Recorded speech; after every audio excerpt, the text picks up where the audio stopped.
Moi, je dirais que c'était une belle expérience, surtout de communication. Ce qui nous a obligés à rentrer dans une démarche où on se disait qu'on allait parler pour d'autres, essayer de faire en sorte que d'autres femmes aient envie de vivre une aventure comme ça.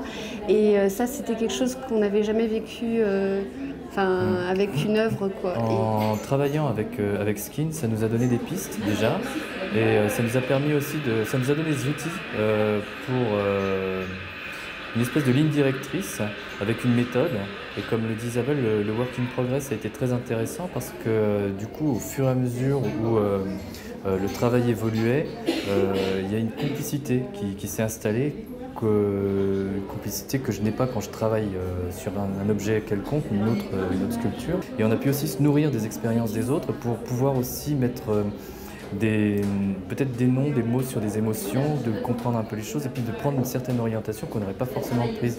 C'est-à-dire qu'on avait cette volonté de se servir de ce travail pour pouvoir se débarrasser de quelque chose.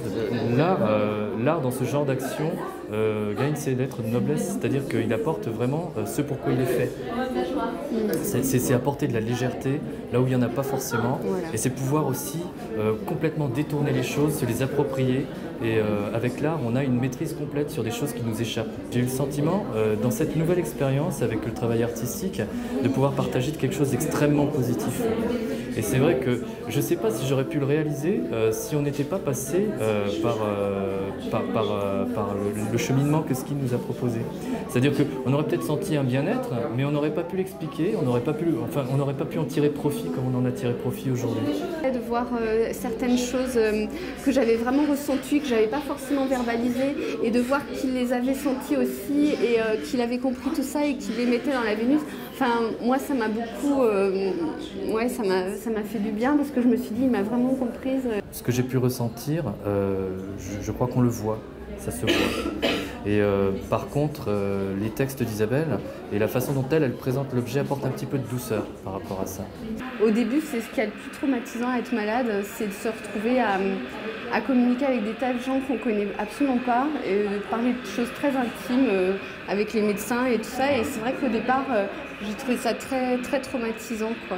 Et du coup, le traumatisme a été tellement fort qu'effectivement, moi j'ai eu besoin d'écrire les textes, des textes impudiques que je ne me serais jamais permis avant. Pour moi, c'était surtout la perte de la pudeur. Donc, ça se retrouve dans l'œuvre et du coup, on nous a fait parfois la remarque en nous disant qu'elle était un petit peu impudique, un peu cruelle, un peu crue. Et tout. Donc, ce sont des choses qui sont extrêmement paradoxales parce que dans la maladie, il y a cette volonté de guérir. Mais pour guérir, on est obligé de passer par des étapes qui sont cruelles, qui sont injustes. Enfin, moi, mon sentiment, c'est qu'on vit une espèce de déshumanisation totale. On est englouti par un système où on est obligé de lâcher prise. On est complètement perdu.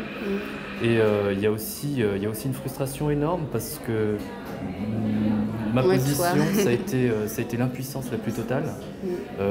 Aucune capacité à pouvoir soulager les douleurs, aucune capacité à pouvoir même ne serait-ce que remonter le moral, à trouver des mots.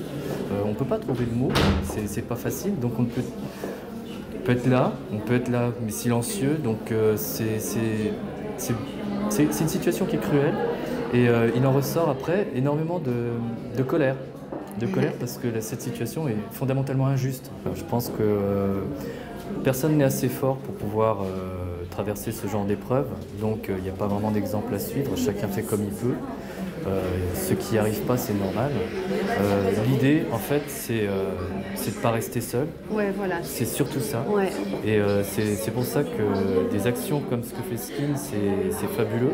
C'est pour ça qu'il faut effectivement se tourner vers les autres, s'ouvrir aux autres, essayer de discuter, de parler et de partager un petit peu, parce que l'expérience des autres peut apporter énormément de choses.